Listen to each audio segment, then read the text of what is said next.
오케이, 돌아왔습니다. 우리는 다니엘서 4장을 공부하겠는데 저는 그게 즐거웠습니다. 어제 저는 한 친구에게서 전화를 받았는데 여기 그가 방문한 거 보신 분도 있죠. 그가 말하기를 이봐 나는 이번 다니엘서 강의에서 이전에 몰랐던 많은 거 배우고 있어 했습니다. 그는 고맙다고 했습니다. 저는 기본에 충실하게 하고 있는데 너무 깊이 들어가지는 않고 있습니다. 분명 우리는 다소 깊이 들어가는데 그는 자신이 배운 것이 은혜였다고 말합니다. 저는 깊이 들어가고 싶지만 원하는 만큼 너무 심도 있게는 하지 못합니다. 우리가 이 접점과 저 접점을 살펴보면서 그것은 양파 같은데 계속 껍데기를 벗기고 또 벗겨야 하죠. 그래서 저는 너무 깊이 들어가는 대신 여러분에게 더 살펴볼 것들이 여기 있습니다 하고 알려주고 다음으로 넘어갑니다. 그러면 여러분은 스스로 찾아볼 수 있습니다. 희망하기로 여러분이 이걸 연구하는 걸 바랍니다. 여러분이 뭘 찾아볼까 구상하게 만드는 것입니다. 오케이? 근데 본문에 다룰 게 아주 많고 제가 다시 읽을 때마다 하나님께서 제게 새로운 걸 주시는데 그건 다시 놀랍습니다. 이제 이것들은 어디에 있습니까?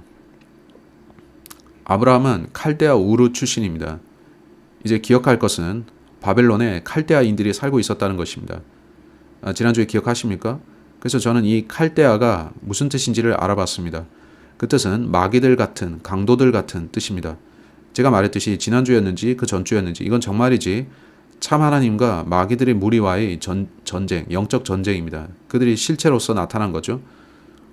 우리가 이번 장을 볼 때 이번 장은 상당히 놀라운데 이는 네부카드네자르의 고백이 나오기 때문이죠. 그는 겸손해지는데 그는 결국 하나님께서 참 하나님이신 것을 알게 됩니다. 근데 우리가 4장을 보면 여러분이 스스로에게 자문해 보기를 바라는데 구약적 의미에서 네부카드네자르가 구원을 받았을까요? 저는 그렇다고 말하기는 어려운데 아니라고 단정하기도 어렵습니다. 여러분은 모릅니다만 여러분은 그가 여전히 자신의 신을 붙들고 있는 것 같은 느낌을 받습니다. 그는 단지 하나님을 신들이 최고봉에 놓고 다른 신들을 버리지는 않는 것 같죠? 전 그렇게 보이는데 우리가 읽다 보면 여러분도 같은 걸 느끼실지 모릅니다. 오케이? 하지만 저는 이 책을 언급하고 싶은데 지난주 이걸 언급했었고 치누아 아체베가 쓴 모든 것이 산산이 부서지다라는 책입니다.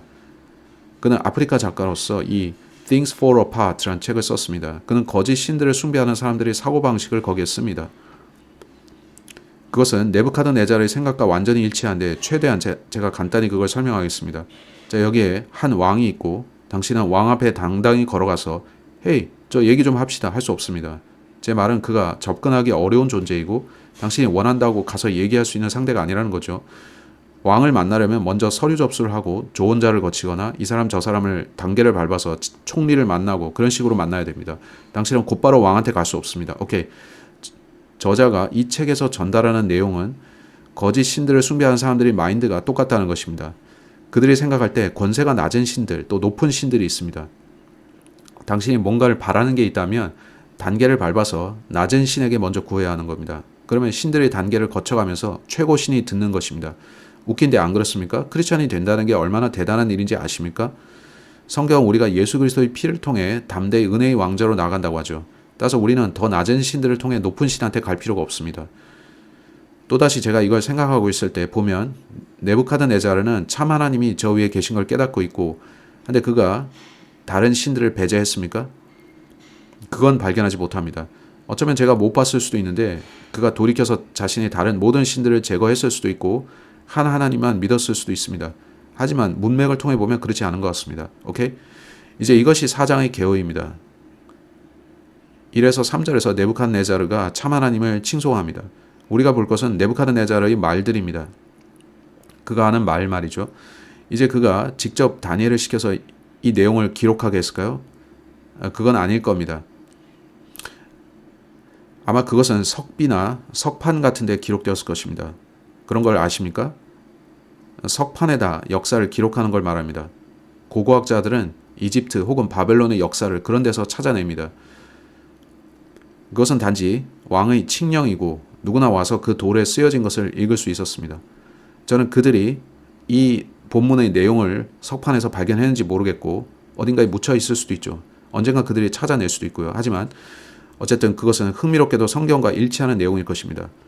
따라서 그가 말하는데 그는 참 하나님께 립 서비스를 합니다. 근데 그가 정말 참되신 한 하나님만 믿기로 한 것일까요? 아니면 그의 신들 중 최고 신으로 등록한 것일까요? 오케이, 저는 그 부분에 의문이 있습니다. 이렇게 그는 참 하나님을 찬양하고 두 번째 꿈에 대해서 설명합니다. 다니엘이 그 꿈을 해석하고 너무 자만했던 네부카드네자르는 7년간 낮춰집니다. 그 후 그는 회복되는데 이게 사장의 개요입니다. 기억할 점은 네부카드네자르가 적그리스도의 유형이라는 것입니다. 적그리스도가 구원을 받겠습니까? 제가 이 남자가 구약적 의미에서 구원받지 않았을 거라는 쪽으로 추측하는 이유가 그건데, 구약적 의미의 구원이 뭐냐면 죽어서 지옥에 가는 대신 아브라함의 품으로 간다는 것입니다. 구약 때는 누구도 하늘로 직접 가지 못했죠. 엘리야나 모세 등을 제외하고는. 이제 이 남자는 자신의 신앙 체계를 바꾸기가 매우 어려웠습니다. 그는 하나님이 참 하나님이신 것은 알았지만 그가 자신의 다른 신들을 다 버렸습니까? 그게 본문을 보면서 우리가 답해야 할 질문입니다. 오케이, 제가 볼 때 단서들이 있는데 우리는 그가 참 하나님을 신들 중에 우두머리로 수용했다고 추측할 수 있습니다. 저는 그가 하나님을 유일신으로 믿지는 않았을 것이라 생각합니다. 저는 그렇게 말하고자 하는데, 제가 희망하기로 우리가 이걸 다루면서 그 문제를 더 분명히 하기를 바랍니다. 한데 마귀들 혹은 강도들 같은 이러한 뜻이라니 이상합니다. 이제 그는 이 강령을 선포했고 달리 말할 건 없으니 전 바로 들어가겠습니다. 우리는 그의 두 번째 현실을 보겠습니다. 다니엘서 4장으로 들어가서 우리는 오늘 네부카드네자르의 말들을 보겠습니다. 그는 우리에게 뭔가를 말하는데 그는 공적 발언을 합니다. 그렇게 설명하는 게 최선인데 그는 대중에게 공적으로 이 발언을 하는 겁니다.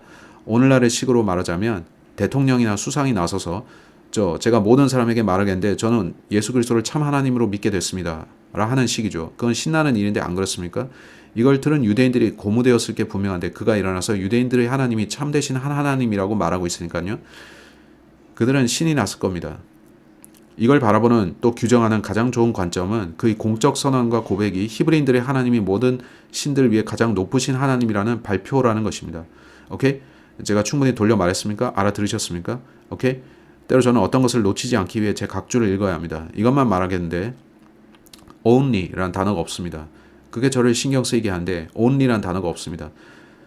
그가 참으로 회심했다면 only God이라 했어야 되죠.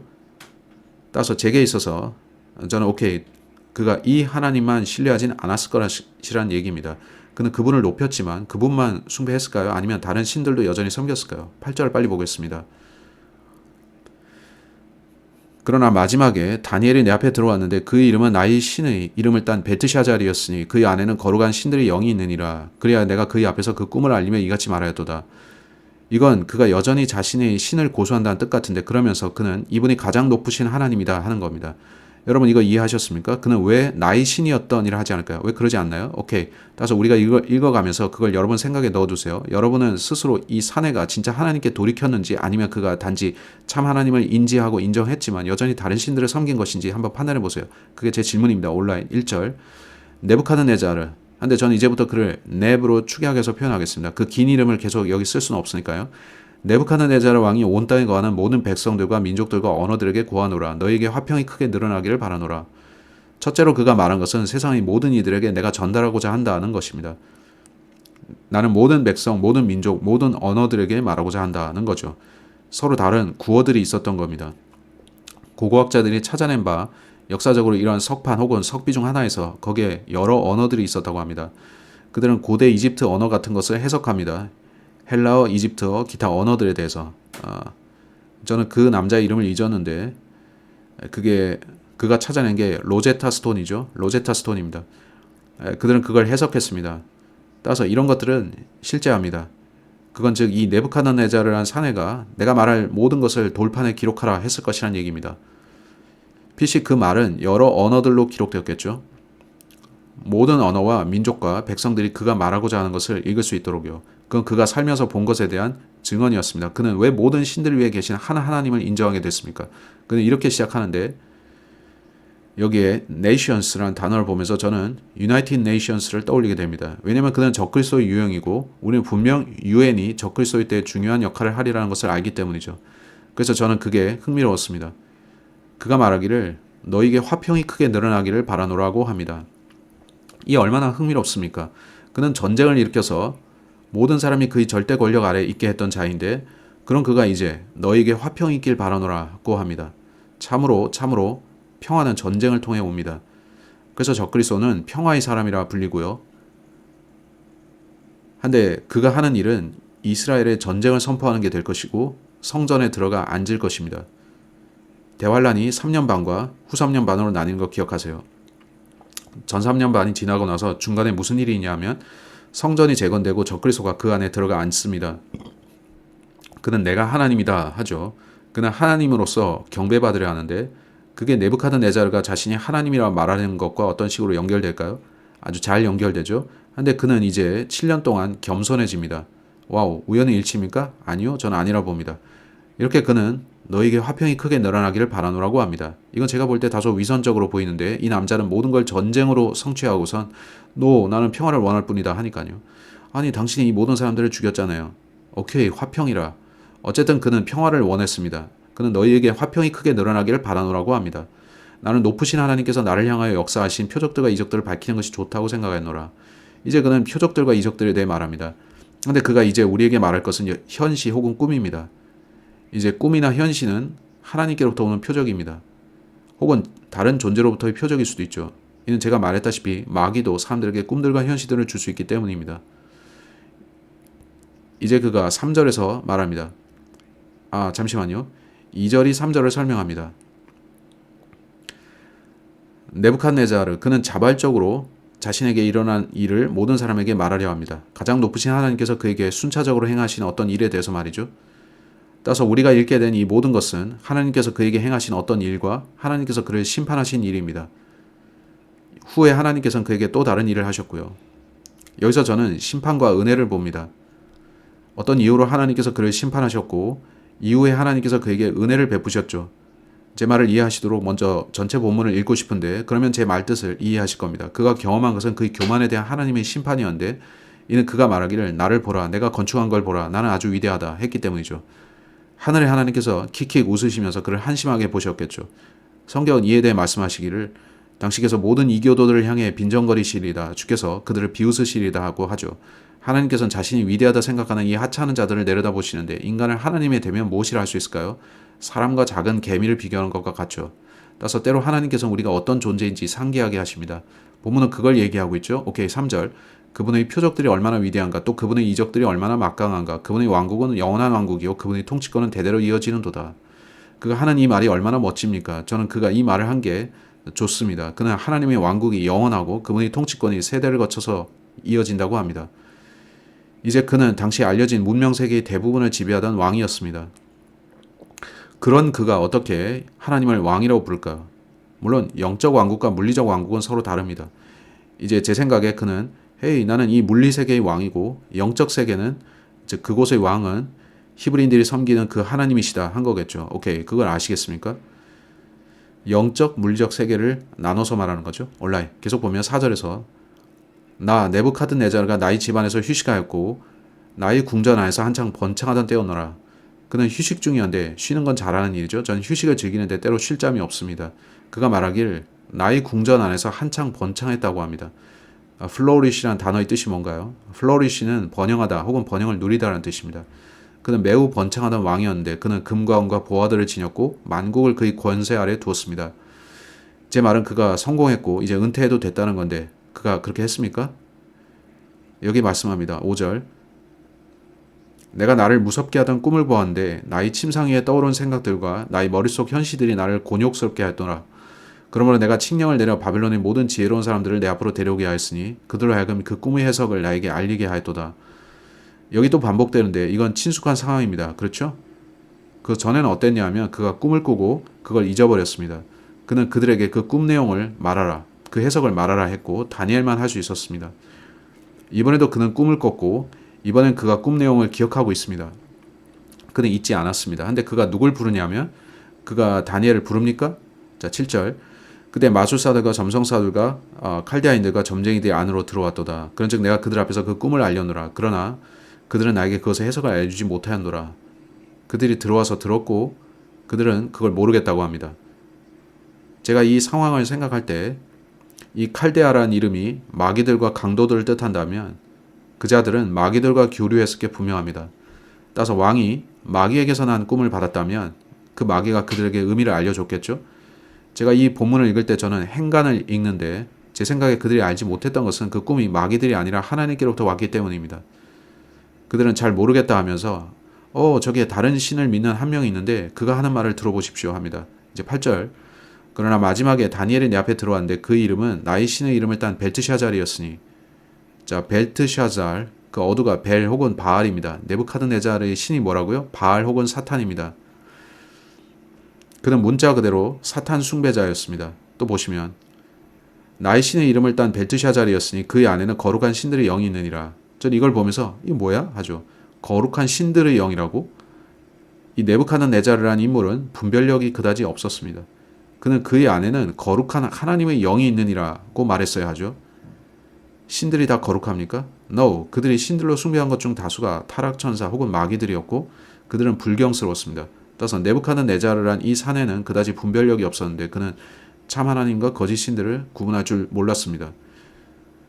그래서 저는 그의 생각을 짐작하면서 그에게 있어 다니엘의 하나님은 다른 신들 중 하나였겠구나. 더 높은 부류의 신으로 여겨졌겠구나 하죠. 제 말뜻 아시죠? 그가 나는 마귀들로부터 돌이켜서 참 하나님 한 분만 섬긴다 하지 않습니다. 본문을 읽어가다 보면 그가 바알을 나의 신이라 하고 그의 안에 거룩한 신들의 영이 있다라는 발언을 하죠.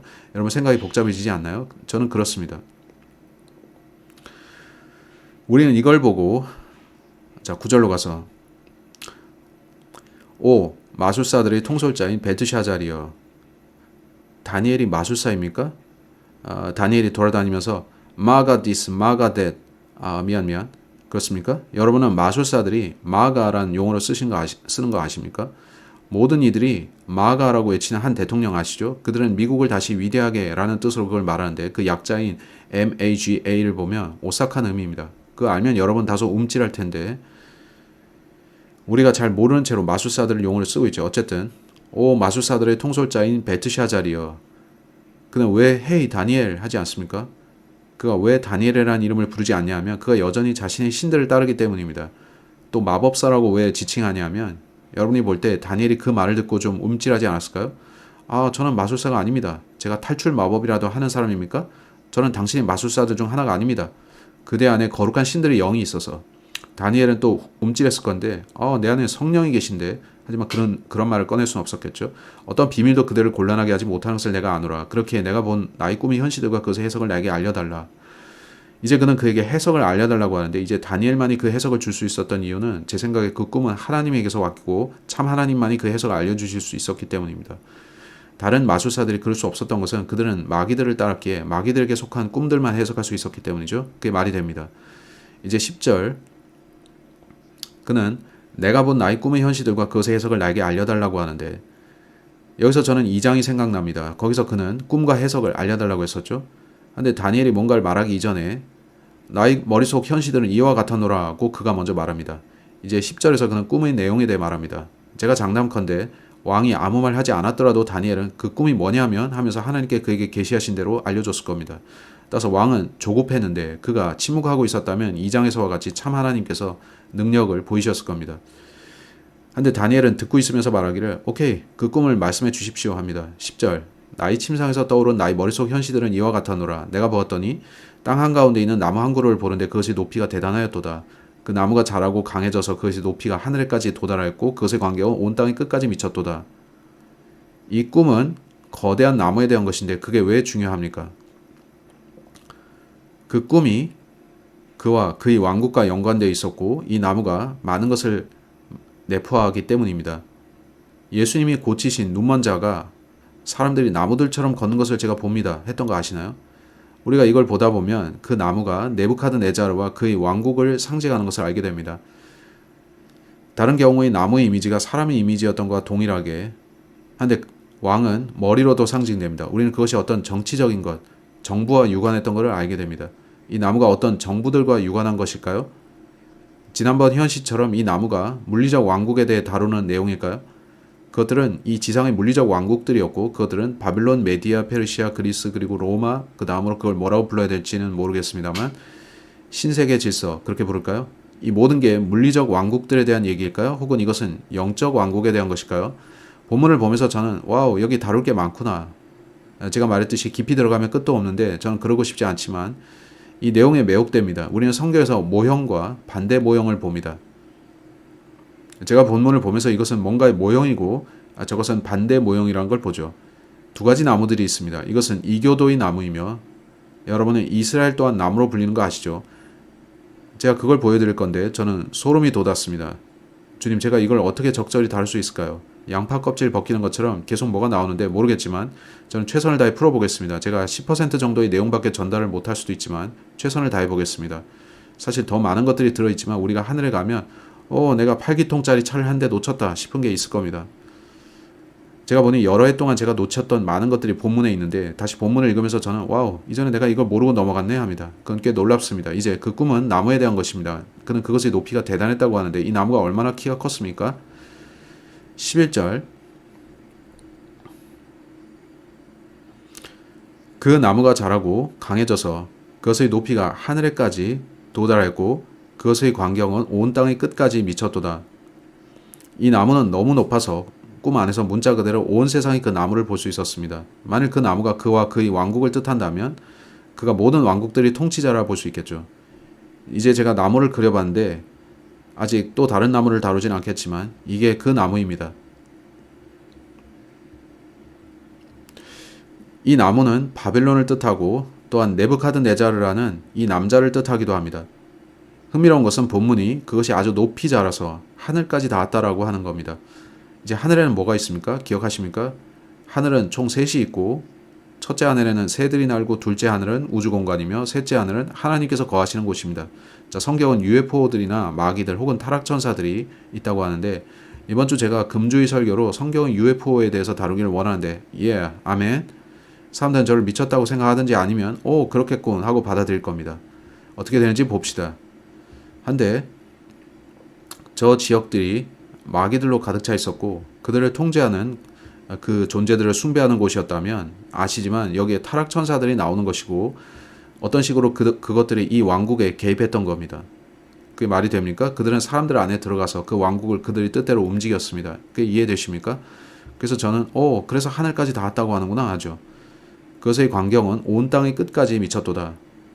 그것의 잎사귀들은 수려하였고 그것의 열매는 많았으며 그것 안에 모두를 위한 음식이 있었도다. 들의 짐승들이 그것들 아래에 그림자를 두었고 하늘의 날짐승들이 그것의 원가질로 들어와 거하였으며 모든 육체가 그것에서 먹을 것을 공급받았도다. 여기에 말할 게 아주 많은데 그 나무는 먹을 수 있는 열매를 내었고 짐승들은 그 아래 그림자를 두었으며 만물이 거기에서 나오는 듯 했습니다. 근데 보십시오. 그들이 거기에서 식량을 얻었다고 하고 그게 여러분에게는 어떻게 보이십니까? 적그리스도의 체제, 신비 바빌론이 수립되면 여러분이 짐승의 표 없이 사거나 팔지 못함으로 먹지 못할 것입니다.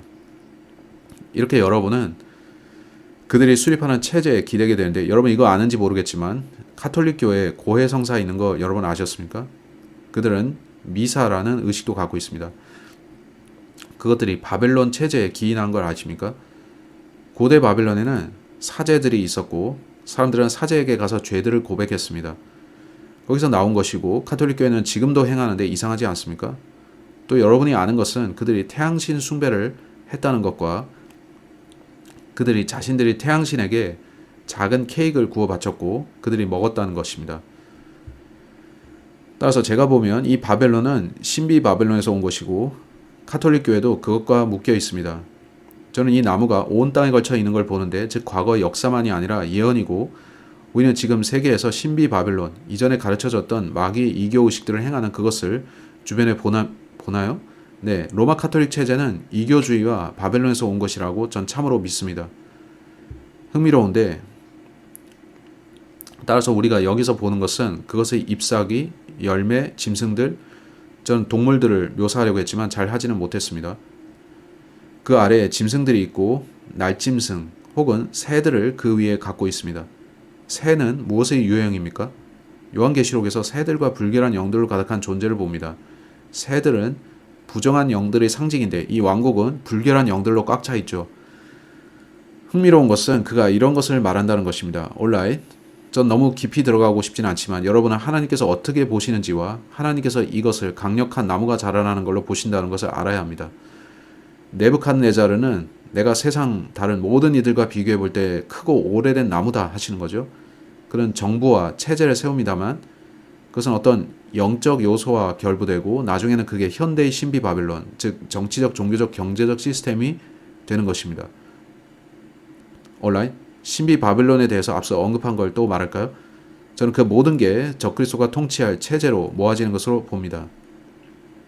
이제 저는 이걸 말했습니다.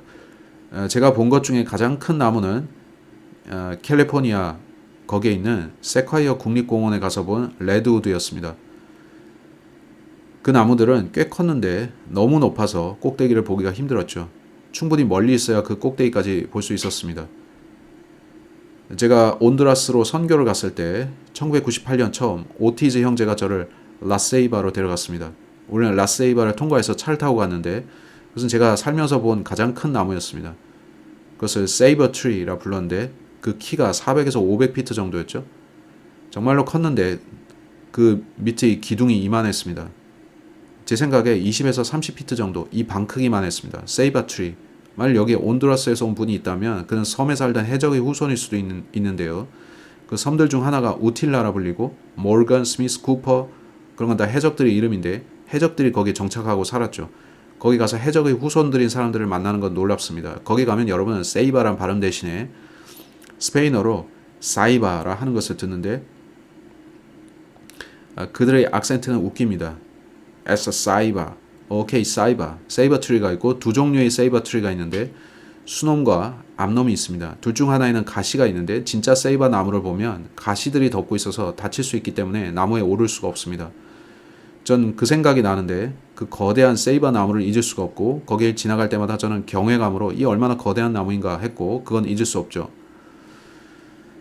저는 수년 뒤에 다시 가보니 나무가 베어져 없어졌고 그러나 저는 언제나 거길 다시 가서 나무를 보기를 원했습니다. 거기에 가시가 있는지 없는지 그게 그의 꿈이었고 저는 그의 꿈의 구체적인 것은 모르지만 그가 세이버 트리 같은 나무를 봤을지 모른다 생각합니다. 그 멀리서도 아주 컸으니까요. 이런 나무입니다. 이제 본문을 봅시다. 12절. 그것의 잎사귀들은 수려하였고 그것의 열매는 많았으며 이제 거기에는 좋은 것들이 많이 자랐고 열매로 그걸 나타내죠.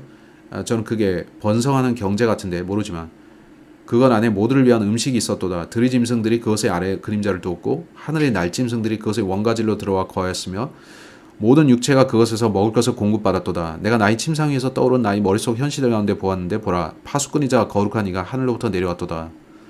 이제 파수꾼은 누구입니까? 거기로 너무 깊이 들어가고 싶지는 않지만 Watcher라는 단어는 킹제임스 성경에 단 4번 나옵니다. 그중 3번이 천사와 관련이 있는데 당시 Watcher라는 단어를 보면 그것은 천사와 관련이 있습니다. 우리는 그게 하늘에서 내려오는 것을 봅니다. 선한 파수꾼이 있고 나쁜 파수꾼이 있습니다. 타락천사들은 나쁜 파수꾼들 같은데 이거 하늘에서 온 문자적 천사 같죠? 14절에서 그가 뭘 하는지 보세요. 그가 크게 외치며 이와 같이 말하였도다. 여러분 뭐가 떠오르십니까? 우선 예레미야서 4장 16절에 보면 제가 기억하는 것이 맞다면 그것은 단지 파수 보는 인간이었습니다. 그런데 다니엘서의 경우에는 다니엘서 4장 13절, 17절, 23절에서 파수꾼을 천사라는 의미로 씁니다. 제가 언급하기는 싫지만 이와 관련한 어떤 책이 있는데 그것은 에녹서라는 책입니다. 거기에 천사들을 뭐라 부르냐면 파수꾼들이라 합니다. 어쩌면 그게 제 말은 우리가 그 책을 알 필요는 없지만 우리가 보니 이것은 천사입니다. 성경이 천사들에 대해 어떻게 말하냐면 히브리서 12장 1절 커다란 구름 같은 증인들로 둘러싸여 있다고 합니다. 여러분은 천사들이 실존하고 그들이 우리의 행동을 보고 있는 거 아십니까? 흥미로운데 그런 생각들 해보셨습니까? 당신이 죄를 지을 때 천사가 너 뭐하냐? 하고 넘겨다보고 오싹하죠. 그렇죠? 그들은 보고 있습니다. 히브리서 13장 2절은 어떤 이들이 모르는 사이에 천사들을 대접했다고 하고 한데 베드로전서 1장 12절로 가서 보면 천사들은 매우 흥미롭습니다. 우리가 동물원이 동물을 보듯이 그들은 우리를 내려다보는데 저자가 다음에 뭘 할까? 하는 식으로요. 그들은 그런 식으로 하고 있는데 베드로전서 1장 12절입니다. 그들에게 계시된 것은 그들 자신들을 위해서가 아니라 우리를 위해서 그들이 그것들을 섬겼다는 것이라. 그것들은 하늘로부터 아래로 보내심을 받은 성령님과 더불어 너에게 복음을 선포한 자들에 의하여 이제 너에게 전해진 것이며 천사들도 들여다보고자 열망하는 것이라. 이렇게 천사들은 보고 있고 내려다보는데 그들은 파수꾼들입니다. 오케이, 그들은 보고 있고 간혹 하나님께서 그들 중 하나에게 헤이 너 가서 이거 하라 저거 하라 하면 그게 뭘 의미할까요? 전 모르지만 제가 봤던 책들 중에 This Present Darkness와 Piercing the Darkness라는 오래된 책 2권 있습니다. 거기서 저자는 천사들과 마귀들의 싸움을 묘사하는데 당신에게 어떤 일이 있을 때 천사가 와서 보호해주고 그런 것이 영적 세계에 있다는 거죠. 제가 어릴 때 읽었지만 참 흥미로운 내용이고 전 거기에 너무 깊이 들어가고 싶지는 않지만 무슨 말인지 아시죠? 성경은 천사들이 실제함을 말씀하고 다니엘서에서 그가 기도하니까 천사가 21일이 걸려서 답을 가져왔습니다. 이는 그동안의 영적 세계에 전투가 있었기 때문이죠. 기억할 것은 누군가가 여러분을 내려다보고 있다는 겁니다. 무서운가요? 제가 영적 세계를 볼 수 없어서 다행입니다. 그럼 전 돌아볼 텐데 제가 보고 있지 않은 것, 좋은 것, 나쁜 것 모두 볼 테니까요. 근데 실제 그것을 보지 못하는 게 흥미롭습니다. 그건 진짜입니다. 14절에 이 천사 혹은 파수꾼이 큰 소리로 외칩니다. 무엇이 연상되십니까? 하늘에서 천사가 내려오면서 크게 외칩니다. 전 요한계시록 14장이 떠오릅니다. 요한계시록 14장으로 가겠는데 이것은 환란기에 있을 사건입니다. 우리가 다니엘서에서 보는 어떤 것은 환란기의 어떤 것을 연상케 합니다. 오케이, 계시록 14장에서 무슨 일이 있냐면 천사가 하는 말을 보십시오. 그것은 흥미롭습니다. 요한계시록 14장 6에서 8절. 그리고 나는 또 다른 천사가 하늘 한가운데를 나는 것을 보았는데 지상에서 거하는 자들에게와 각 민족과 종족과 어족과 백성 모두에게 선포하기 위한 영원한 복음을 가지고 있었더라. 그가 모두 즉 민족과 종족과 어족 등에게 선언하기 위한 메시지가 있다는 게 흥미롭죠. 그가 큰 목소리로 말하기를 하나님을 두려워하라. 그리고 그분께 영광을 돌리라. 이는 그분의 심판의 시각이 임하였기 때문이라. 그리고 하늘과 땅과 바다와 물들이 원천들을 지으신 분께 경배하라. 그리고 또 다른 천사가 뒤따르며 말하기를 저 거대한 도시 바빌론이 무너졌도다. 자, 우리가 바빌론을 보고 있죠. 무너졌도다. 이는 그녀가 모든 민족들에게 그녀 음행에서 비롯된 진노의 포도즙을 마시게 한 까닭이라 하였더라. 이제 바벨론이 더 이상 존재하지는 않습니다. 그렇다면 지금은 영적으로 존재하는 건데 그 물리적 왕국이 영적으로 계승되어서 지금까지 존속되고 있는 것입니다. 그걸 아시겠습니까? 그게 뭐냐면 마귀들이 사람들을 이용해서 그들의 목적을 이루는 것입니다. 그것이 최선의 설명인데 요한계시록 18장 1절로 4절을 보겠습니다. 여러분은 이 세상 정부들과 그것을 치리하는 자들 중에 다수가 권력을 얻기 위해 그들의 혼을 마귀에게 팔아넘긴 걸 아십니까? 저는 아는데 당신은 마귀들이 다니엘 세계 정부를 이룩하기 위해서 그 자들을 이용하는 거 아십니까? 사탄이 지배하는 정부라고요. 저는 믿습니다. 다 말이 되는데 그렇죠. 그 장소의 이름도 칼데아라는 장소의 이름도 마귀들 같이 강도들 같이였고 다 많은데 그렇죠. 요한계시록 18장 1절로 4절 거기에 천사가 나오고 그리고 이 일들이 있은 후에 또 다른 천사가 크나큰 권능을 가지고 하늘로부터 내려오는 것을 보았는데 땅이 그의 영광으로 환하여졌더라. 그리고 그가 우렁찬 목소리로 매우 힘있게 외치며 이같이 말하였더라. 거대한 바빌론이 무너졌도다 무너졌도다. 그런즉 그 바빌론이 마귀들의 거처와 각각의 부정한 영의 요새와 각각의 불길하고 증오스러운 새의 세장이 되었도다. 이는 모든 민족들이 그녀의 음행에서 비롯된 진노의 포도주를 마셨고 제가 보니 주님 오시기 500년 전에 그렇게 하고 있었죠. 어떠냐 하면 시스템입니다. 시스템이 수립되었고 유지되었는데 우리는 카톨릭 교회 안에서 그것을 봅니다. 우리는 지금 보고 있는 게 로마입니다. 로마를 거쳐왔기 때문에요. 로마 카톨릭은 기본적으로 그들의 소위 교회를 세운 로마의 성직 계급입니다. 제가 어디서 멈췄죠? 이는 모든 민족들이 그녀 음행에서 비롯된 진노의 포도주를 마셨고 땅의 왕들이 그녀와 더불어 음행하였으며 땅의 상인들이 그녀의 별미들이 풍요함으로 점점 부유해졌기 때문이라. 그리고 내가 하늘로부터 또 다른 음성을 들었으니 이같이 말하였더라. 나의 백성아 그녀에게서 나오라. 그리하여 너희는 그녀의 죄들의 동참자들이 되지 말고 너희는 그녀의 재앙들을 받지 말라. 이는 그녀의 죄들이 하늘까지 닿았고 하나님께서 그녀의 죄악들을 기억하셨기 때문이라. 6절을 보십시오. 2배로 보응하라고 합니다. 우리는 하나님께서 저때 바벨론을 심판하신 것을 보고 또 이때 심판하실 것을 보는데 성경이 바벨론이라고 부르는 존재는 그래서 2배로 심판을 받습니다. 이게 바벨론이고 또 다른 바벨론 시스템이 있는데 제가 믿기로 성경은 신비 바벨론을 분명 말씀합니다. Alright.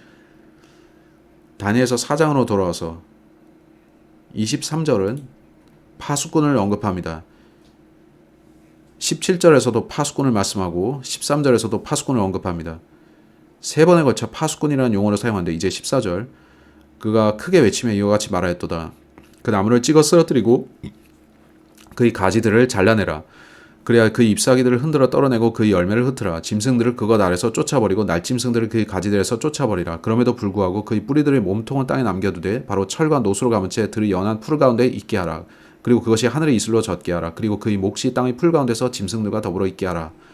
그의 체제에 어떤 일이 생깁니까? 그 시스템은 존속되는데 이는 하나님께서 그것이 복귀하게 허용하시기 때문이죠. 주님은 나무를 베어내되 몸통은 남겨두라고 하십니다. 이 체제는 그것이 죄의 대가를 치러야 합니다. 그런데 이것은 단지 물리적 바벨론 왕국이 아니고 그것은 그 왕국의 머리인 네부카드네자르와도 연관됩니다. 하나님께서 가서 그 나무를 베어버리라 하십니다.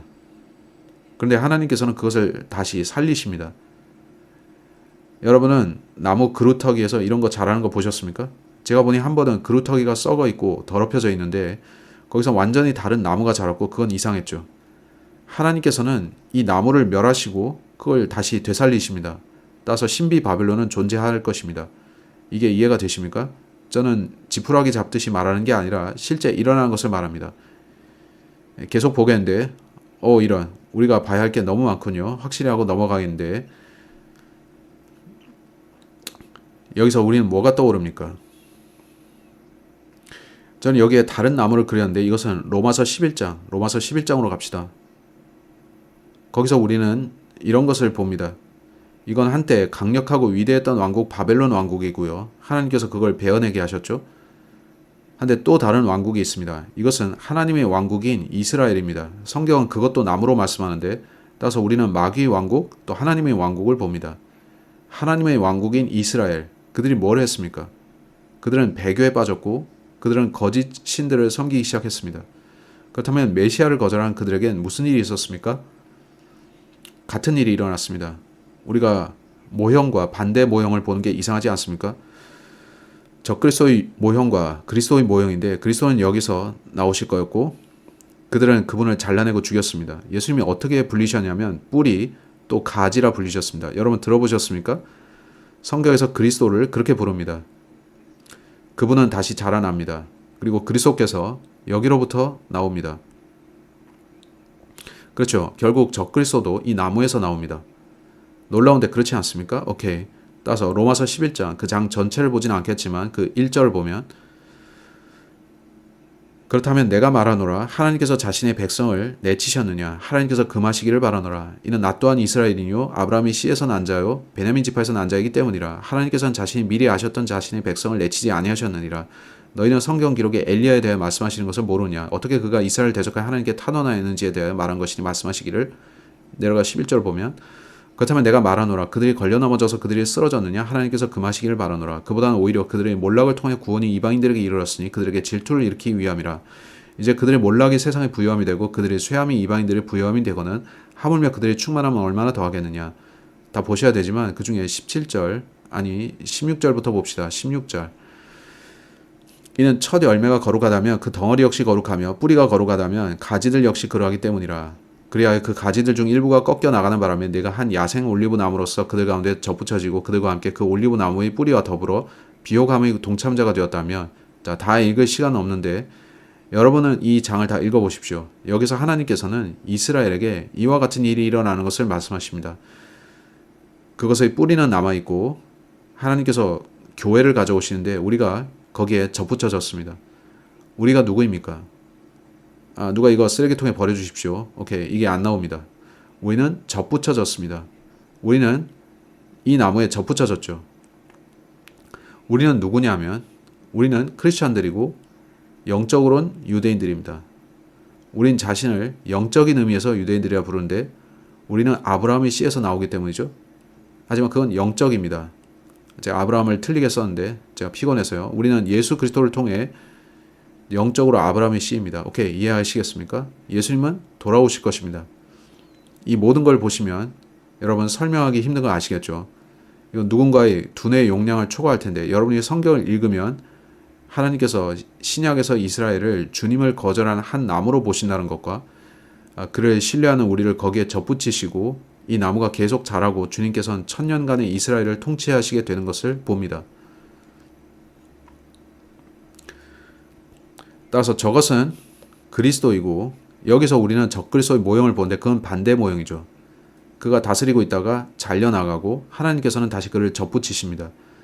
왜냐하면 그 시스템으로부터 그가 돌아오기 때문에 우상숭배는 모두가 바벨론으로부터 왔죠. 그 이후에 나타난 모든 왕국들은 그들도 우상숭배를 했는데 오케이, 우상들 뒤에는 뭐가 있습니까? 제가 믿기로는 마귀들입니다. 근데 그 시스템으로부터 적그리스도가 나옵니다. 다룰 게 많은데 이해가 가십니까? 오케이. 다니엘서로 돌아갑시다. 이걸 보면서 우리는 와우, 하나님께서 미리 아셨구나 하죠. 하나님께서는 우리에게 두 배로 계시를 주셨죠. 미래에 어떤 일이 일어날 것인지에 대한 계시와 함께 주님께서는 역사적 인물인 네부카드네자르와 그에게 일어난 이야기를 보여주신다는 것입니다. 하나님께서 그에게서 그의 왕국을 가져가셨지만 그에게 돌려주셨습니다. 그러셔야 될 필요는 없었지만 그렇게 하셨습니다. 한데 주께서 그의 왕국을 돌려주시는 것을 보면 그러고 나서 1년 뒤에 그가 죽습니다.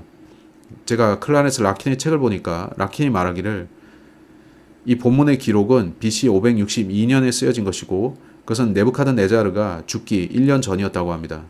그게 무슨 말이냐 하면 네부카드네자르가 죽기 1년 전에 자기 인생에서 일어난 이 가장 중요한 사건을 말했다는 거죠. 따라서 그는 왕국을 되찾았지만 1년만 더 살았습니다. 이건 마치 죽기 전 침대맡에서 하는 고해성사 같은 건가요? 이게 그런 거란 말이죠.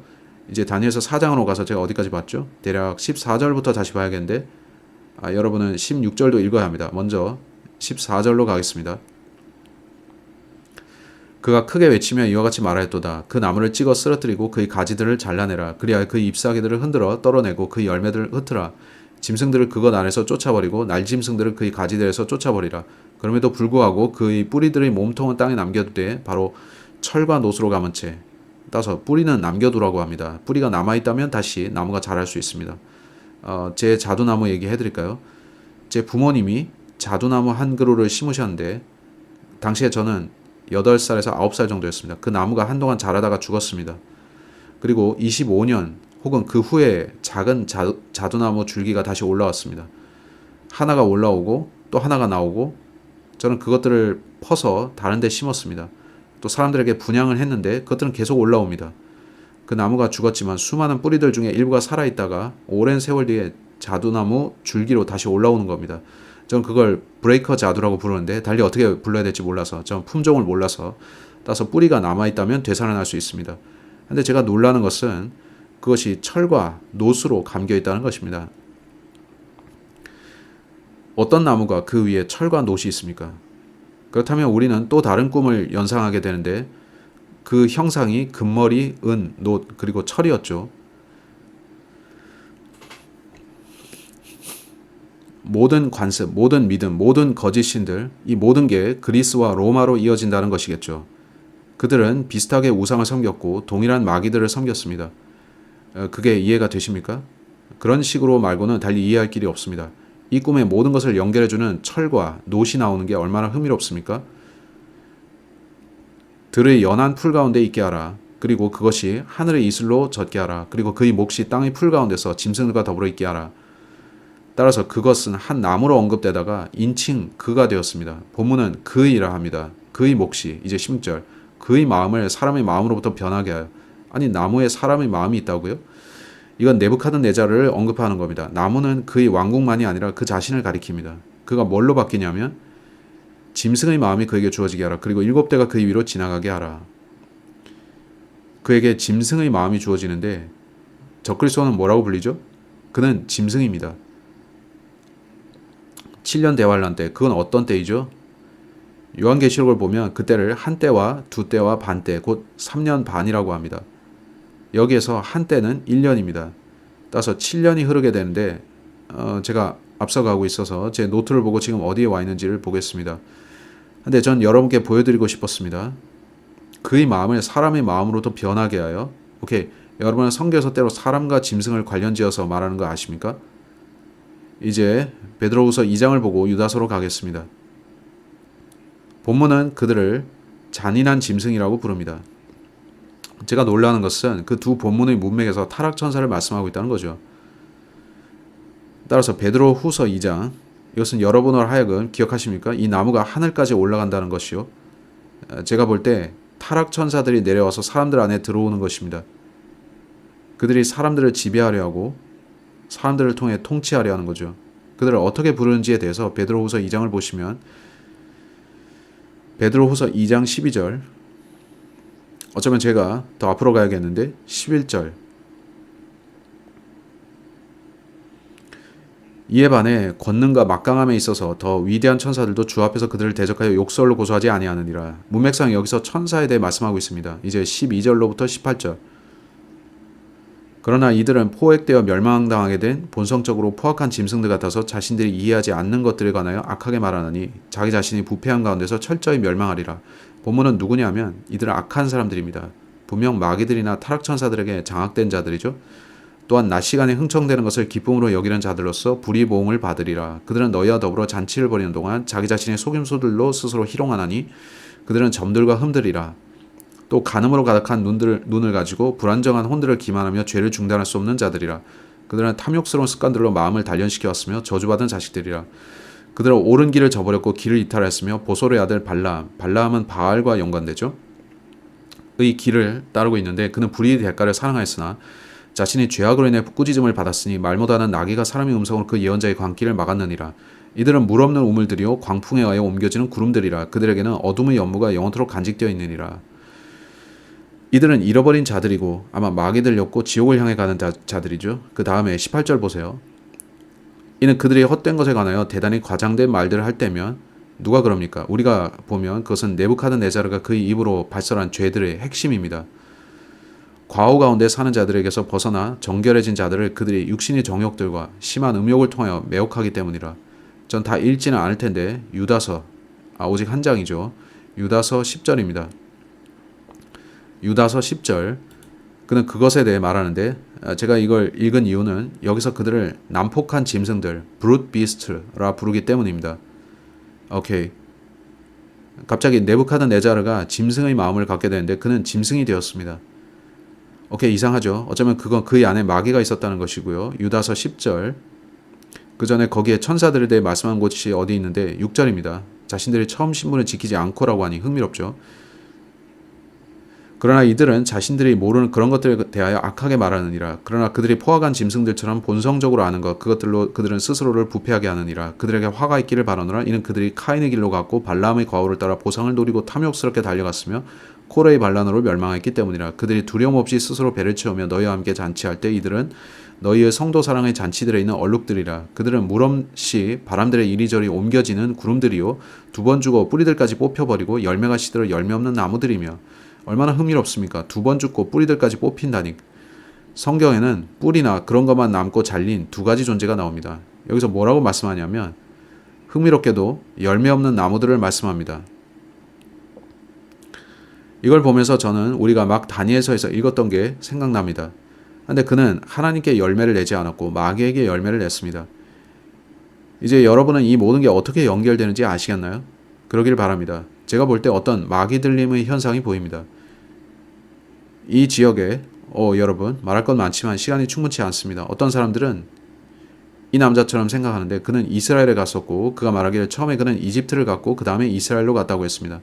그는 그게 밤과 낮의 차이 같다고 느꼈답니다. 자신이 이집트에 있을 때는 영적인 억압을 느꼈고 이스라엘로 가니 자유와 해방을 느꼈답니다. 그 느낌은 어떤 것일까요? 그가 말하기에 한쪽 땅은 마귀들에 속했고 하나님의 땅이 그 반대쪽이라고 느꼈답니다. 이건 영적 느낌인데 정말 그런 게 있는지 전 모릅니다. 근데 그는 성경 구절을 언급했고 기억해보자면 그들이 이스라엘을 방문했을 때 그들은 그곳의 흙을 취해서 그건 나아만, 제 기억에 문둥병자 나아만인데 그가 와서 그들의 말대로 씻었고 그러고 나서 그는 이스라엘의 흙을 취해서 그가 살던 곳으로 돌아갔습니다. 왜 그랬을까요? 그것을 왜 가져갔을까요? 그것은 그 흙과 그 땅이 하나님의 보호를 받는 땅이었기 때문일까요? 그래서 그는 그 땅의 흙을 원했고 그것을 그의 집 주변에 둘러놓고 주님 저를 보호해 주십시오 했을까요? 제 말은 그 땅이 다른 영들에게 봉헌되었거나 그 땅이 참 하나님께 봉헌된 게 그것이 다를까 하는 거죠. 저는 재미로 이스라엘의 돌들을 많이 가져왔습니다. 저는 제 집 주변에 그것들을 심었는데 주님 여기 이스라엘의 돌들이 있습니다. 저를 보호해 주세요. 이스라엘의 돌들이나 그런 것들로 인해 축복해 주세요. 어쨌든 이런 걸 보면 여러분은 많은 생각을 하게 되죠. 어쨌든 다니엘서 4장으로 가서 오늘 말할 게 많은데 전 제가 아마 절반은 잊어버릴 거라 생각했죠. 어쨌든 흥미롭고 제가 보면 네부칸네자르란 이 사내는 사탄을 따랐고 이미 아마 사탄에 의해서 그는 왕으로 세워졌습니다. 마귀들의 인도를 받았죠. 이제 그가 마귀 들렸을까요? 전 모르지만 그는 7년 동안 정신을 잃었습니다. 여러분 그것이 마귀들이 그의 안에서 고통을 준 게 아닐까 할 겁니다. 왜냐하면 마귀 들린 사람들은 미치거나 할 수 있기 때문에 우리가 오래 했기에 이제 끝으로 가겠습니다. 다니엘서 4장 16절.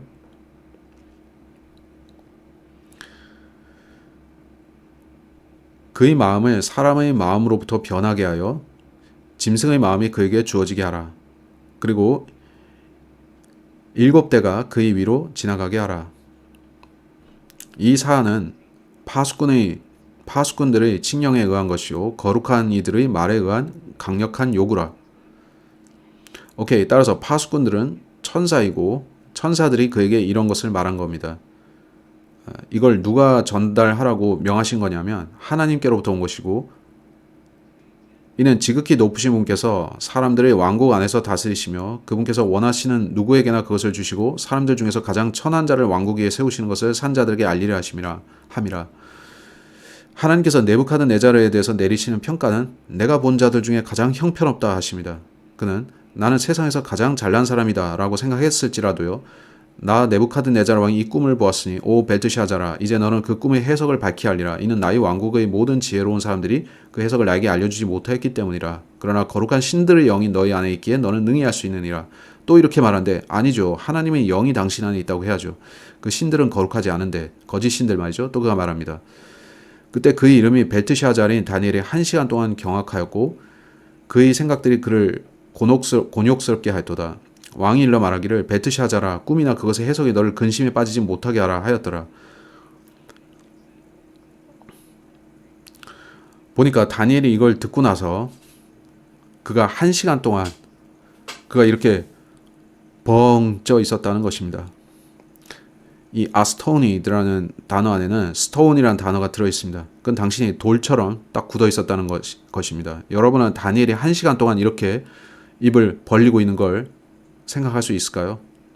왕이 이렇게 손을 흔들어도 못 보고 그가 왕에게 말하는 게 두려워서였을까요? 그의 목을 칠까 봐서 전 모르고 여기서 무슨 일이 있었던 간에 뭔가가 있었습니다. 다니엘이 이러고 있었으니까요. 그건 아주 놀랍습니다. 왕이 일러 말하기를 벨트샤자라, 꿈이나 그것의 해석이 너를 근심에 빠지지 못하게 하라 하였더라. 벨트샤자리 대답하여 이같이 말하였더라. 나의 주여, 그 꿈이 당신을 증오하는 자들에게 있게 되고 그것의 해석이 당신의 원수들에게 있게 되기를 바라나이다. 우리가 이 뒤에 읽게 되는 것은 그 꿈이 온통 왕에 대한 것이라는 거죠. 어떻게 그 꿈이 그와 그의 대적들에게 동시에 적용될 수 있겠습니까? 어쩌면 그는 하나님께서 네부갓네자르에게 말씀하시는 것으로 해석하고 왕이 왕 자신의 가장 큰 원수라고 할 수도 있을 거죠. 근데 역사적으로 무슨 일이 있었냐면 그의 대적들이 와서 그를 건져해서 쫓아냅니다. 그들은 쿠데타 같은 걸 일으켰는데 25주기를 맞이해서 그를 물러나게 했죠. 그들이 그를 몰아냈고 그는 그때 정신이 나가버렸습니다. 한데 7년이 지나서 그는 왕위로 복귀할 것이고 하나님께서 그를 돌려보내실 겁니다. 우리는 그걸 읽게 될 겁니다. 오케이. 당신께서 보신 나무는 자라고 강해져서 그것의 높이가 하늘에까지 닿았는데 그것의 광경은 온 땅에 이르렀나이다. 그것의 잎사귀들은 수려하고 그것의 열매는 많으며 그것 안에 모두를 위한 음식이 있었나이다. 들짐승들은 그것 아래 거하였고 하늘의 날짐승들은 그것의 가지들 위에 그것의 거처를 두었나이다. 오 왕이여, 자라나서 강해진 것은 당신이시니이다. 이는 당신의 위대함이 자랐고 하늘까지 도달하였으며 당신의 통치권이 땅끝까지 이르기 때문이니이다. 오케이. 그 나무는 단지 바벨론이 아니며 나무는 그 친구 자신이기도 합니다. 따라서 추측키로 그는 형상의 머리이면서 나무의 뿌리이기도 했습니다. 그런데 파수꾼이자 거룩한 이가 하늘로부터 내려와 말하기를 그 나무를 찍어 쓰러뜨리고 그것을 멸하라. 그럼에도 그것의 뿌리들이 몸통은 땅에 남기되 바로 철과 노수로 감은 채 들의 연한 풀 가운데 있게 하라. 그리고 그것이 하늘의 이슬로 젖게 하고 7대가 그의 위로 지나갈 때까지 그의 몫이 들짐승들과 함께 있게 하라 한 것을 왕께서 보셨으므로 오 왕이여, 그 해석이 이러하니이다. 그리고 이것은 내 주 왕 위에 임한 지극히 높으신 분의 칙령이니이다. 그가 말하는 것은 그 자신의 말이 아닌 주님의 말인데 그것을 해석하여 전달하고 있는 것입니다. 즉 그들이 당신을 사람들에게서 내쫓으리니 당신의 거주지는 들짐승들과 함께 있을 것이요 그들은 당신으로 하여금 소들같이 풀을 먹게 할 것이요 그들은 당신을 하늘의 이슬로 젖게 하리이다. 그리하여 지극히 높으신 분께서 사람들의 왕국 안에서 다스리시는 것과 그분께서 원하시는 누구에게든지 그것을 주시는 것을 당신이 알 때까지 곧 7대가 당신 위로 지나가리이다. 이제 그의 대적들이 와서 권좌를 탈취하고 그를 쫓아냅니다. 그는 가서 7년간 정신이 나가서 소처럼 행동합니다. 그는 자신이 짐승이라 생각하는데 갑자기 그는 자신이 소가 되었다고 생각합니다. 그는 기어다니면서 풀을 먹습니다. 이상하지 않습니까? 그의 이빨도 분명 초록색으로 물들었을 겁니다. 우리는 하얀 이를 원하지만 그의 이는 녹색이었겠죠? 오케이. 따라서 그는 사라졌습니다. 한데 흥미로운 것은 그게 정확히 7년 동안이라는 것입니다. 그게 우연입니까? 아니면 하나님께서 미래의 대환란 기간이 7년이다 알려주시는 걸까요? 저는 짐작할 수 있습니다. 그리고 그들이 그 나무 뿌리들의 몸통을 남겨두라고 명령하였으므로 당신께서 하늘들이 다스리는 것을 아신 뒤에는 당신의 왕국이 당신께 확고하게 되리다. 이 모든 걸 통해서 하나님께서 다니엘에게 말씀하시죠. 이 자가 그 아래에 있는 다른 자들과 달리 나에게 맘먹으려고 올라오는데 그는 아래에 있는 우상들을 섬기고 있고 그는 위에 있는 나처럼 되진 못할 것이다. 오케이.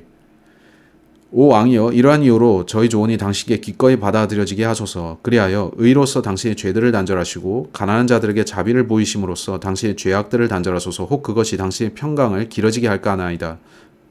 다니엘은 왕에게 의롭게 행하고 잘못을 그만두고 가난한 자들에게 나눠주라고 합니다. 여기서 뭘 보십니까? 칼데아라는 단어가 마귀 같은, 강도 같은 이란 뜻이라 했죠? 이 남자는 어떻게 그렇게 부유해졌습니까? 그는 강탈하고 약탈하고 강간하고 학살하고 살해하고 그가 원하는 모든 걸 다 빼앗았죠. 마귀가 그렇게 하게 했는데 그는 강도였습니다. 하나님께서 그에게 너는 강도다 하신 건가요? 그 말을 듣고 그가 어땠을 것 같습니까? 기분이 별로였겠죠? 별로였을 건데 제가 노트를 통째로 잃어버렸네요. 따라서 죄들을 단절하시고 가난한 자들에게 자비를 보이심으로써 라는 말은 네부카드네자르가 도둑이자 독재자였음을 보여주는데 그가 신경 쓰는 건 돈뿐이었죠. 우리가 오늘날 권력자의 지위에 있는 자들을 보면 이렇지 않은 경우가 없습니다. 사람들이 권력을 잡고 싶어하는 이유가 그건데 권력이 돈이죠. 그렇죠. 그들은 그것만 신경 씁니다. 28절. 이 모든 일이 네부카드네자르 왕에게 임하였도다. 또 보시면 12달의 끝에 그가 바벨론 왕국의 궁전안을 거닐었도다. 따라서 하나님께서는 그 일이 있기 1년 전에 그것을 그에게 고지하셨습니다. 주님은 하루 전에 말씀하실 수도 있었는데요. 다음 장에서 하나님께서는 24시간 안에 무슨 일이 있을지 이 왕의 후임자에게 말씀하시죠. 하나님께서는 왜 네부카드네자르에게 그렇게 큰 은혜를 베푸셔서 1년 전에 그에게 이걸 알려주셨을까요? 전 모릅니다만 본문은 12달이라 합니다. 그가 바벨론 왕국의 궁전안을 거닐었도다. 왕일러 말하기를 이 위대한 바벨론은 내가 왕국의 집을 위하여 또 나의 존엄의 영예를 위하여 나의 권세의 막강함으로 건설한 것이 아니냐 하였도다. 이것에 대해서 한마디로 말하자면 자만심입니다. 이 위대한 바벨론은 내가 지은 게 아니냐. 하늘의 하나님께서는 올라 이제 끝이자 하시는 겁니다. 아직 그 말이 왕의 입안에 있는 동안 하늘에서 한 음성이 떨어져 이같이 말하였도다. 이게 파수꾼의 말일까요? 아니면 하나님 자신일까요? 이건 천사의 말 같지 않고 하나님께서 하신 말씀 같습니다. 오 네부카드네자르 왕아, 너에게 이러한 말이 전해졌노라. 그 왕국은 너에게서 떠났도다. 그래야 그들이 너를 사람들로부터 내쫓으리니 너희 거주지는 들짐승들과 함께 있으리라. 그들이 너로 하여금 소들같이 풀을 먹게 할 것이요 지극히 높으신 분께서 사람들이 왕국 안에서 다스리시는 것과 그분께서 원하시는 누구에게든지 왕국을 주시는 것을 내가 알 때까지 곧 7대가 너희 위를 지나가리라. 보면 같은 시각에 그 일이 네부카드네자르에게 성취됩니다. 1년 전에 그가 이걸 들었고 1년이 지났으며 그는 그걸 다 잊었겠지만 이 음성을 듣는 순간 그는 안 돼 했을 건데 그는 안 돼 했을 겁니다. 1시간도 되지 않아서 그것이 실현됐는데 그들은 뒤에 이미 들어와 있었고 그 쿠데타 세력이 그를 몰아냈습니다. 그 모든 것은 그의 자만심 때문이었는데 하나님께서는 그가 이 말을 언제 할지 정확히 알고 계셨죠.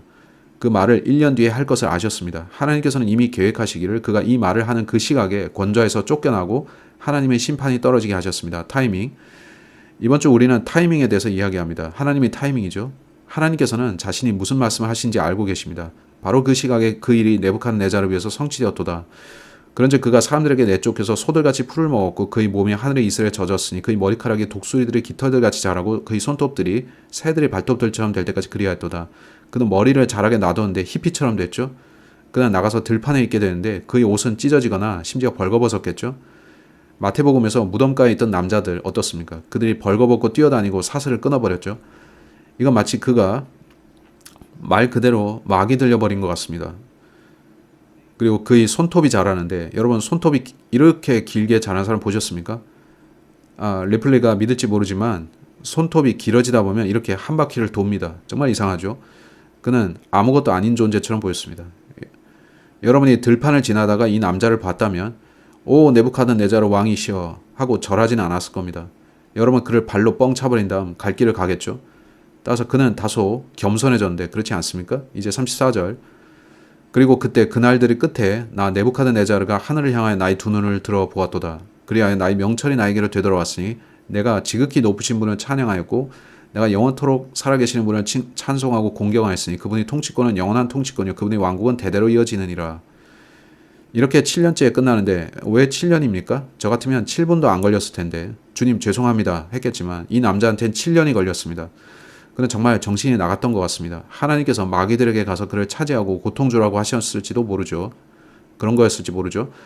아니면 단지 실성한 것이었고 마귀가 개입하지 않았을까요?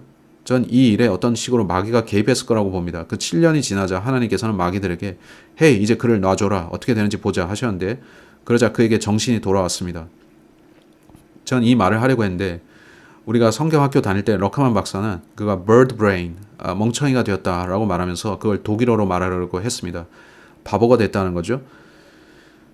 그의 머리칼이 독수리 깃털처럼 자랐다면 그는 바보처럼 보였겠죠. 새의 손톱같이 됐고 그는 꼬꼬댁 했을지 모르는데 그가 미쳤다는 거죠. 오케이 그가 계속 가야죠. 계속 봐야겠죠. 이제 33절 우리는 그 시각에 그렇게 된 걸 봤고 34절 그리고 그때 그 날들의 끝에 나 네부카드네자르가 하늘을 향하여 나의 두 눈을 들어 보았도다. 그리하여 나의 명철이 나에게로 되돌아왔으니 내가 지극히 높으신 분을 찬양하였고 당신이 하나님을 찬양한다 해서 그게 구원받은 건가요? 구원받은 후에 하나님을 찬양할 수 있습니까? 네. 구원받지 못한 상태로 하나님 찬양할 수 있습니까? 네. 내가 영원토록 살아계시는 분을 찬송하고 공경하였으니 당신이 하나님을 찬양하고 공경했는데 구원받지 못했을 수 있나요? 전 여기 어디서도 그가 주님을 신뢰한다는 말을 못 봅니다. 내가 지극히 높으신 분을 찬양하였고 그분의 통치권은 영원한 통치권이요 그분의 왕국은 대대로 이어지느니라. 그리하여 땅의 모든 거주자들은 아무것도 아닌 것으로 평을 받으리라. 그리고 그분께서 하늘의 군사 안에서와 하나님께서 하늘의 군사가 있으십니다. 마귀도 군사가 있고요. 땅의 거주자들 가운데서 그분의 뜻에 따라 행하시느니라. 그런즉 아무도 그분의 손을 보류시키거나 그분께 말씀드리기를 당신께서 무엇을 하시나이까 할 수 없느니라. 당신께서는 무엇을 하시나이까 이걸 본 순간 저는 욥이 떠오릅니다. 욥은 한두 번 당신께서 무엇을 하시나이까 라고 그의 책에 말합니다. 욥은 대환란을 통과하는 어떤 사람의 모형인데 욥에게 일어난 일은 그는 모든 걸 잃어버렸다가 다시 되찾습니다. 유대인들은 대환란을 통과하며 모든 걸 잃어버렸다가 되찾습니다. 이 사내는 모든 걸 잃어버렸다가 다시 되찾습니다. 욥기가 몇 장으로 되어 있냐면 42장인데 42개월과 같죠. 따라서 그거는 후반부 환란 3년 반과 같습니다. 이제 36절 바로 그 시간에 나의 이성이 나에게 되돌아왔도다. 그리고 나의 왕국의 영광을 위하여 나의 영예와 광명이 나에게 되돌아왔도다. 나의 좋은 자들과 나의 고관들도 나를 찾아왔도다. 그리하여 내가 나의 왕국 안에서 확고히 세워졌고 탁월한 존엄이 나에게 더해졌도다.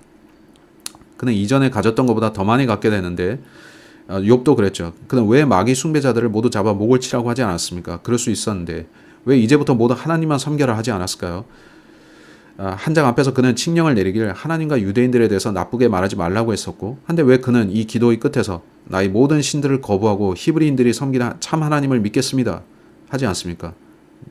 본문은 그렇게 끝나지 않습니다. 37절과 같이 끝나는데 이제 나 네부카드네자르는 하늘의 왕을 찬송하고 칭송하며 공경하노니 그분의 모든 역사들은 진리이며 그분의 모든 길들은 공의로다.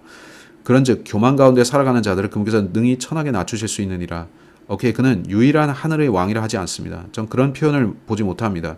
따라서 제가 보기에는 그가 이러한 신들의 명단을 갖고 있고 그 신들의 최고 자리에 여호와 그런 명칭을 놓고 다른 신들을 그 아래 둔 겁니다. 그가 다른 신들을 모두를 다 구분하지 않고 내 리스트에서 그분이 가장 높으신 분이야 했던 겁니다. 그에겐 다른 신들이 여전히 있었습니다. 베트샤잘이 어디서 왔다고 했죠? 나의 신입니다. 그가 참 하나님을 알아본 건 놀랍습니다. 한데 그가 다른 신들을 버렸습니까? 전 여러분과 논쟁하기를 원치는 않는데 제게 이메일을 하시는 분들 중에는 아니에요, 저는 그가 구원받았다고 생각해요 하는 분도 있습니다. 전 그러길 바랍니다. 우리가 하늘로 갔을 때 네부카드네자르를 거기서 본다면 근데 그가 구원받았다면 본문의 표현은 다소 이상한 겁니다. 제가 사람들을 노략질하고 마귀들을 섬기고 동시에 유일하신 하늘의 하나님 외에 다른 신을 섬기지 않는다면 따라서 그가 구원받았다는 것은 생각하기 힘듭니다. 최소한 그는 참 하나님이 누구신지는 알게 되었다. 그가 거짓 신들로부터 돌이킨 것으로는 보이지 않는다 하는 것입니다.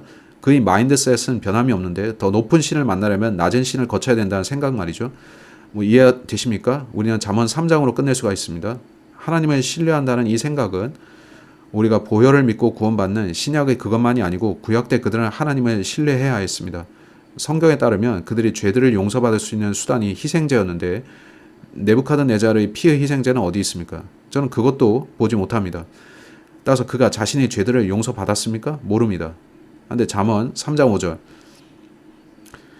보시면 너의 마음을 다하여 주를 신뢰하라. 그리고 너 자신의 명철에 기대지 말라. 너희 모든 길들 가운데서 그분을 인정하라. 그리하면 그분께서 너희 행로들을 인도하시리라. 너 자신이 두 눈에 지혜롭게 되지 말라. 주를 두려워하고 악에서 떠나라. 따라서 주님을 신뢰하고 다른 모든 거짓 신들로부터 떠나야 합니다. 왕이 그렇게 했습니까?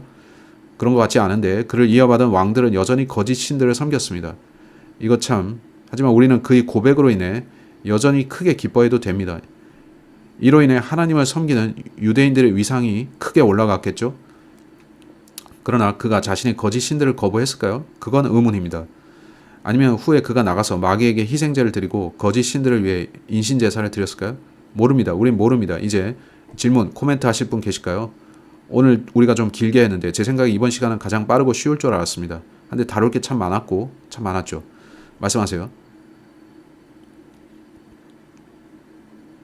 19절에서 벨트샤잘이 대답하길 나의 주여 그 꿈이 당신을 증오하는 자들이 있게 되고 그것의 해석이 당신의 원수들에게 있게 되기를 바라나이다 하는데요. 그가 이 꿈의 해석으로부터 누가 수혜를 입게 된다고 말하는 것인가요? Alright.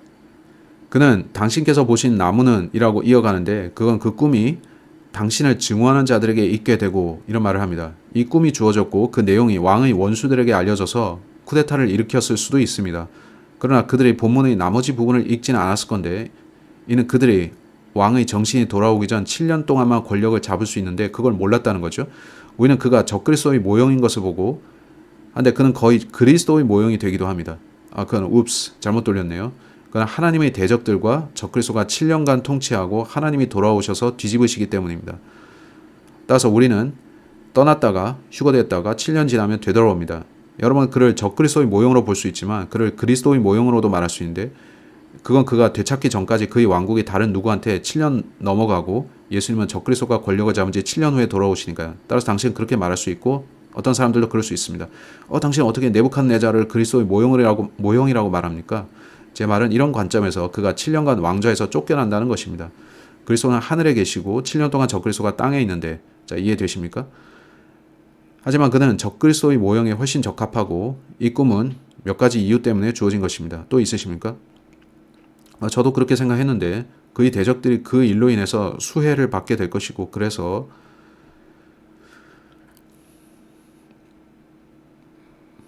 오케이. 어쩌면 그래서 다니엘이 1시간 내내 할 말을 잃었는지도 모릅니다. 그는 이 꿈은 당신의 대적들이 당신을 패배시키는 것인데 내가 이 말을 하면 당신이 나를 죽일 수도 있다. 그래서 그는 1시간 내내 거기 앉아서 내가 무슨 말을 해야 되지? 하고 있었는지도 모르죠. 근데 제가 보면 그는 잘 설명했습니다. 또 누구 있습니까? 네, 말씀하십시오. 그게 어디 갔죠? 예. 바로 그 시간에 나의 이성이 나에게 되돌아왔도다. 그리고 나의 왕국의 영광을 위하여 나의 영예와 광명이 나에게 되돌아왔도다. 여기에서 그가 광명이란 말을 하는데 우리는 네부카드네자르의 눈이 멀었었다라고 봐야 되나요? 네. 그 말씀 해주셔서 감사합니다. 나의 영예와 광명이 나에게 되돌아왔도다. 근데 끝이 뭔가요? 어둠입니다. 바울이 잘못 행하고 있을 때 무엇이 찾아왔습니까? 그는 3일간 눈이 멀었었는데 그 후에 비늘들이 벗겨졌습니다. 성경에 어떤 눈먼 자가 나오는데 기억하십니까? 하나님께서 그를 고쳐주십니다. 그의 뒤에 마귀가 있었습니까? 모르죠. 근데 왕은 마치 눈먼 듯하고 아십니까? 풀을 먹는데 그는 아무것도 못 보는 듯하죠. 그렇게 된 것 같습니다. 그가 흑암 중에 있었던 거 이상한 일이죠. 감사한 것은 내가 그가 아니라는 겁니다. 그는 많은 일을 겪었고 결국 참된 하나님은 히브리인들의 하나님이라고 인정합니다. 한데 그 다음에 우리는 듣지 못합니다. 우리는 5장에서 완전히 다른 한 사내를 보는데 5장의 그 남자는 네부카드네자르의 손자입니다. 저는 족보를 설명할 시간이 없습니다만 네부카드네자르가 죽고 나서 그것은 이 일의 1년 뒤인데 그러면 어떤 사람이 나타나서 몇 년을 다스리고 다른 이가 또 몇 년 다스리고 그러다가 결국 그의 딸과 결혼한 사위가 내게 왕비가 있으니 내가 다스릴 수 있다 했죠. 거기에는 많은 내부 투쟁이 있었고 결국 다른 누군가가 정권을 잡았습니다. 사람들이 권력에 너무나 목말라 있는 걸 보는 거 슬픕니다. 근데 여러분이 이걸 보고 나면 권력을 거의 원하지 않게 될 건데 여러분이 잘못 행하면 위에 계신 분이 여러분 처리하십니다. 그들이 그런 교훈을 얻었을 것 같습니까? 그들은 거기서 배우지 못했습니다. 제가 장담하지만 권력을 잡겠다고 누군가가 선거를 사기쳤을 것 같습니다.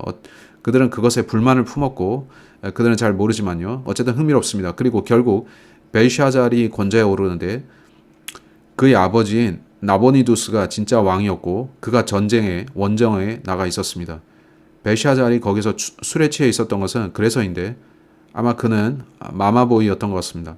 그는 그 전투에 참전하기를 원치 않았는데 그때 다른 왕이 와서 그를 죽입니다. 다음 주에 우리는 벽에 쓴 손글씨에 대해서 볼 건데 우리는 지금도 이 말을 쓰고 있지 않습니까? The handwriting of the wall. 벽에 쓴 글씨 안 보여? 하는 식이죠. 근데 그때의 사건은 곧바로 일어납니다. 여기서 하나님께서는 12달, 1시간을 주십니다. 그리고 5장에서는 오늘 밤 너가 죽을 것이다 인데 그들 모두는 취해서 잠들었고 그때 죽었죠. 이제 다음 주에 우리는 완전히 다른 한 친구를 보게 될 건데 와우. 우리가 메디아 페르시아의 정복과 다리우스를 보게 되는 때가 기대됩니다. 우리가 본 첫 번째 꿈 혹은 현시 그리고 두 번째 꿈 앞으로 두 번의 꿈 혹은 현시가 더 있습니다. 뒤에 것들은 다니엘이 받은 것인데 왜 이 책에 4개만 나오는지 모르겠습니다. 왜 4현시들이 나오는지 첫 2개는 이해가 잘 되는 것들이었고 그것들은 왕국과 왕에 대한 것이었습니다.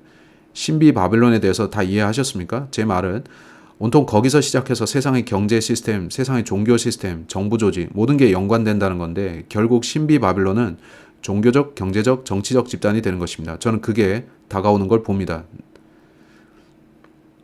네,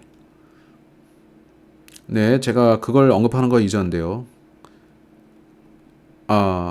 이건 주님 이전의 500여 년 경이었고 주전 1000년에는 바벨론에 다른 왕이 있었다고요. 근데 님롯까지 올라가면 그가 바빌론을 시작한 시조입니다. 그가 주님 앞에 힘센 사냥꾼이었고 그가 우상 숭배를 최초 시작한 자였죠. 그가 탑을 짓자 했고 그는 하늘 끝까지 닿는 탑을 쌓아 올려서 하나님을 몰아내고자 했죠. 그 탑은 뭐처럼 생겼나요? 그건 멀리서 보면 어쩌면 어떤 거대한 나무처럼 생겼을 것 같습니다. 이것도 흥미롭죠. 이 바벨탑이 나무처럼 생겼어요. 사람들이 왜 높이 올라가려고 할까요? 모릅니다. 오늘날 그들은 get high, 한번 가볼까 하고 마약을 빠는데 그렇죠? 그러면 그들한테 영적 세계가 열리는데 그걸 말하려면 또 깊이 들어갑니다. 잘 얘기하는데 또 누구 있습니까? alright. 자, 주님께 기도드리고 이 시간 마치겠습니다. 주님, 공부할 기회를 주셔서 감사합니다. 주님, 우리는 사람을 신뢰하고자 하지 않습니다. 정부, 돈, 종교를 신뢰하지 않습니다. 우리는 당신을 신뢰합니다. 대환란이 시작되기 전에 당신이 속히 오실 것을 저희는 기다립니다. 당신이 오시기 전까지 우리의 빛이 되어주시고 더 많은 사람들을 당신께 인도하게 해주십시오. 우리에게 성경을 주셔서 감사하고 많은 것들을 알려주셔서 감사합니다. 당신이 보시듯 우리가 이 책을 보도록 도와주십시오. 우리를 악과 악한 자들로부터 지켜주시고 당신이 오시기 전까지 우리를 당신의 영예와 영광을 위해 써주십시오. 예수님 이름으로 기도합니다. 아멘.